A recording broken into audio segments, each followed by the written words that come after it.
শুভ সন্ধ্যা। আমি কামাল হোসেন। আজকের বহু প্রতীক্ষিত রায়ের কিছুটা ইন্টারিম অর্ডার হলো, পুরো রায় হলো না। অর্থাৎ জুলাই মাসের মাঝামাঝি সমস্ত চাকরির উপরে স্টে থাকলো। আপাতত কোনো চাকরি বাতিল হচ্ছে না এবং কারো টাকা দিতে হচ্ছে না।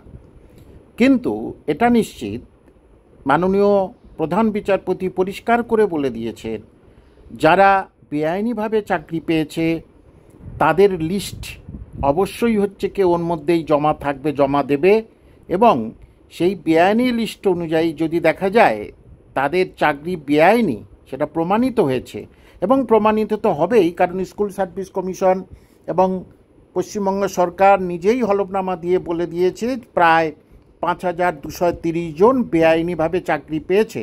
তাদের লিস্ট এবারে কিন্তু আর কোনো উপায় নেই, সত্যি লিস্ট কিন্তু জমা দিতেই হবে।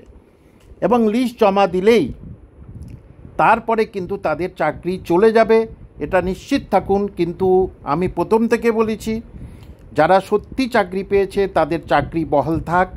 আজকের মাননীয় প্রধান বিচারপতি সেই দিকটা বারবারই উল্লেখ করেছেন যে কিছু জনের জন্যে সবার চাকরি কেন যাবে।